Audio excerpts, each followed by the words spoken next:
We all have a story to tell. A gem of wisdom, a little tale, or just something to make you laugh. Do you want to hear some? Then welcome to Anecdotes.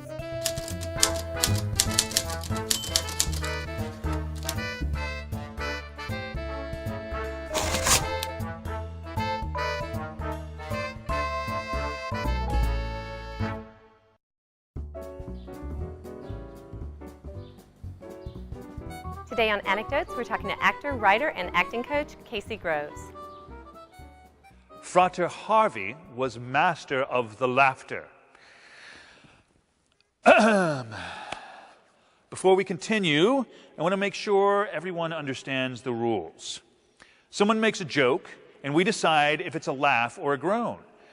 Once we decide that a joke is funny, I count to 3, and we all laugh. And then I count to 3 again, and we all stop.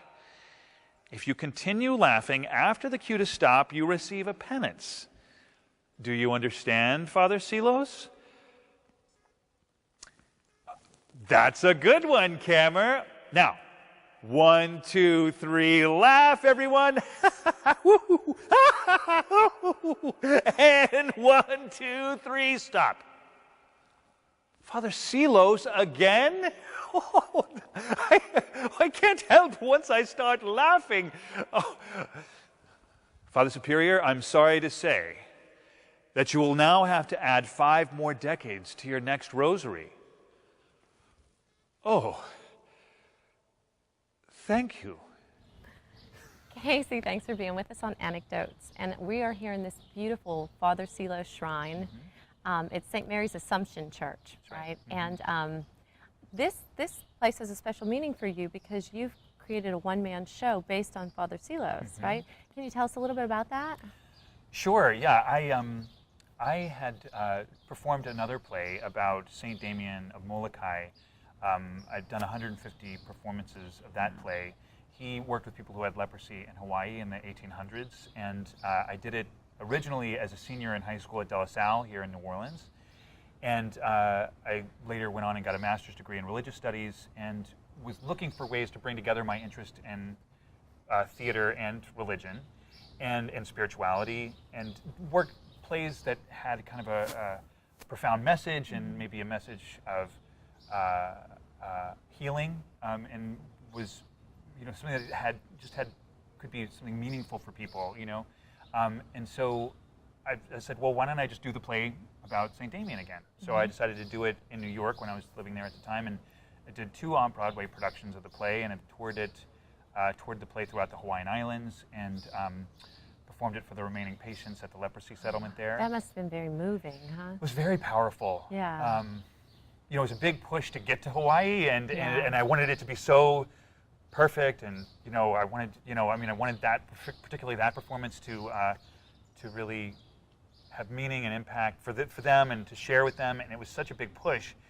And then as soon as the play was over, the woman who had invited me, a Native Hawaiian woman named Leota, she said, Casey, do you have anything to say? And I just started breaking down in tears because I was just wanting to share. The pressure was suddenly off. The play was done, and there I was just with everybody, And so then I was able to just be present with them and to tell them how grateful I was to be here and how amazing an experience it was to share it with them. So then when I moved back here to New Orleans, I was living up in New York for many years. My father suggested, Casey, a lot of people have a big devotion to Father Silos here in New Orleans. You want to think about writing a play about his life, because I didn't write the Damien play, but I'd written another couple of plays, and one of them had Catholic themes in it as well. And so I thought, well, all right, so I started researching it, and I thought, wow, this would be an amazing story for me to explore as an artist, because Father Silos was known for praying over people who had different illnesses or injuries, and they would become healed of their illnesses. He was also known as a great confessor. People would go to him for confession, and people would line up. It would be like a 2-hour line to see him in confession, because people felt that he could see right into their souls or their hearts. And my kind of calling as an artist, as an actor, as a creator, is to to make work that has a healing impact on the audience, and my goal as an artist is to be able to both transform my own suffering or suffering of others through art. And that's a big lofty goal, but it's an intention, and I have that as an intention, and this play is a wonderful opportunity to explore that through his example. What were the years of his life when? Well, he died in 1867 here in New Orleans. He was 48 years old, and he died in the yellow fever epidemic here. Oh, wow. Yeah. So but these are people that there are no videos of him, there are no taped recordings. So you're bringing to life, these important people in history. With him as well as in your other play, and that's a really special thing to do. Right. So like Mother Teresa, we have documentaries and videos, and we can see her in person, and So you're bringing life, breathe life into all of the things that we know about him. So that's a really special thing. Yeah. I just want to mention too that this play is different. The Damien play is, when I'm wearing the glasses, I'm the old Damien when he had leprosy, and he had tubercles in his throat, and his kind of scratchy voice, and then when I take the glasses off, I'm the young Damien. And so those are the two characters in that play. And in this play, there are 28 characters. Oh, wow. So throughout the different stages of his life, or? Well, it's 28 characters, meaning like other priests that were giving him a hard time, okay. So, or nuns that are, this drunk German ex-military guy who lived out in the woods that wants to have his children baptized. So you go into all of these different characters. Wow. Yeah. So it's really fun. So I just switch back and forth, So it's kind of, it's like, Father Silos, I want you to baptize these two children right now. Today's the day I picked for this, and if it doesn't happen now, it won't happen at all. And then Father Silos says, well, that's all very well, my dear man, but if these children are to be baptized by a Catholic priest, they must also be brought up in the Catholic faith. So, that's great. You're switching back and forth in these wild, different characters. How's the kids, Casey? Oh, good. Good. Kate, can you do me a little favor? I need to have a look at the Cochran file. You think you could sign it out in your name? Sure, boss. But isn't that a closed case? Yeah, just do it and keep it to yourself, all right? Sure thing. Thanks.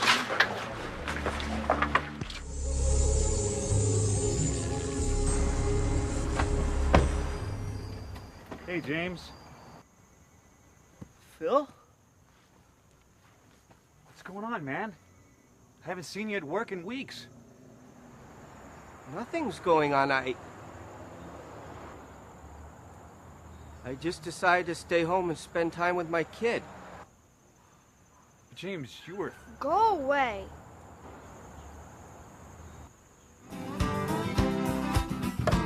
That's great. What other types of acting do you do?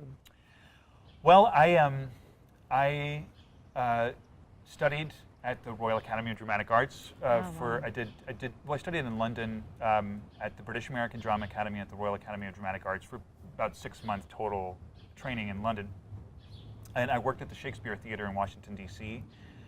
For about 1.5 years, and met my wife there. And Oh, nice. yeah, and now that I moved back home here, I'm going to be doing 2 performances in the Tulane Shakespeare Festival this summer. Oh, wow. Yeah, and I'm playing Master Ford in The Merry Wives of Windsor, which I'm very much looking forward to, and the apothecary and Romeo's father in Romeo and Juliet. Oh, wow. Yeah. That's awesome. Yeah. And you also do film and television? That's right. Yes. Yeah. I had a recurring role on One Life to Live nice. when I was up in New York, and I played a cop on there, and so I did probably like 60 episodes of One Life to Live. Wow. Do you have any advice for young actors out there, people who are just getting into the business, as far as like auditioning or just anything at all? Anything that, like, any one thing that kind of helped you in your pursuit? Well, my, I don't know about a one thing. Yeah. Because for me, I guess I studied with this acting teacher named Larry Moss in New York. There's two different techniques that I really predominantly work with, which is the Michael Chekhov acting technique, which actually Johnny Depp is very into, and Anthony Hopkins uses extensively the Michael Chekhov technique. But Larry Moss was a devotee of Stella Adler, and he talks about it's like a full immersion. Like, for example, my wife and I are doing a production of Moon for the Misbegotten by Eugene O'Neill here in New Orleans in the spring of next year. And we did a scene from the play with Larry, because we knew we wanted to do it as a production. We're doing that at the Irish House. So it's, Oh, nice. Yeah. So it's a Eugene O'Neill play. We're going to be doing it at the Irish House on Melpomene in St. Charles. But we did this like 35-minute scene with our acting teacher, full costumes. We had to have it fully memorized with props and everything. And Larry was like, he's like, if you want to do O'Neill right, take a full year. Wow. Because he's like, as far as he's concerned, and I think a lot of people agree that Eugene O'Neill is the greatest American playwright. And a lot of people think that, and he had a big influence on Tennessee Williams.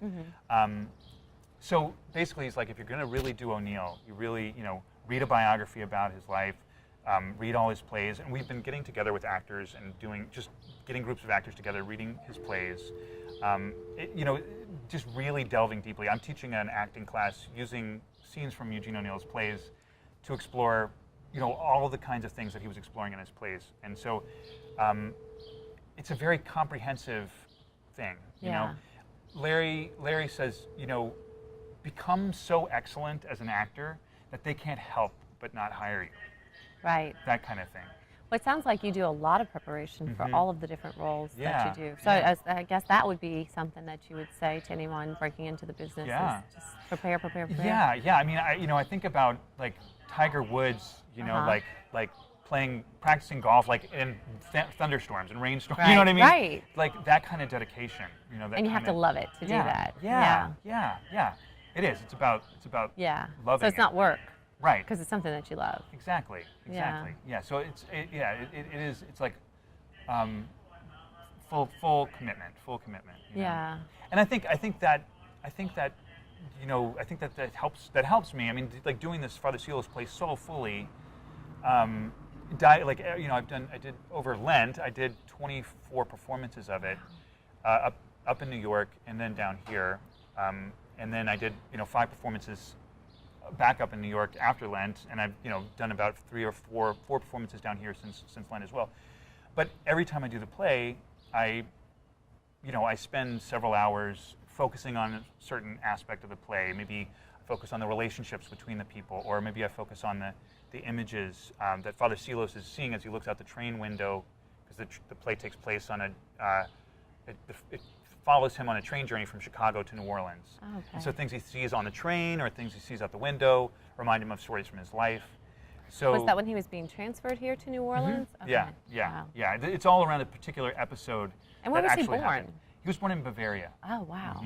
Okay, so that's another accent you had to Yeah, learn, exactly. right? Yeah. So I chose, for the accents, for Father Silos, I chose a very easy, accessible accent that wasn't too crazy German sounding, because I was thinking to do the whole play. And sometimes people can't understand certain things if someone has a super thick accent. Right. So too. it's very. Oh, hello. I spoke with you yesterday. Yes, that's right. Remember, I lost my suitcase on the train from Chicago to New Orleans, and you suggested I stay the night here in St. Louis to see if it could be retrieved. Something very kind of, light. It's just kind of a touch, a flavor. So yeah, exactly. I wanted to have people have an experience of somebody who's not quite the same as them, but that they can understand very well, and it's easy to listen to. Wow. But some of the other accents are more extreme. Like that. Which is great. Yeah. And entertaining. Yeah. And fun for you. Yeah, exactly. Son of a bitch! I'll kill you! I was Hogan's goat to everyone, and stud. All my high hopes for power and for office fell down around my ears like a spattered roof when I first heard it call me that. We melted first in the light like flaming candle. It all goes from us. Good. Hold me, Matty.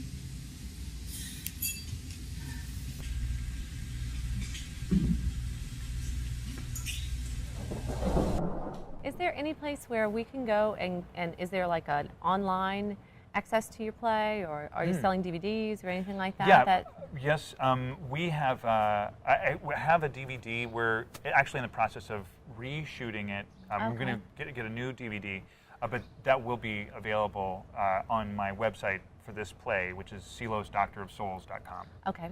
And good. then for information about Father Silos's life and the shrine here, it's silos.org.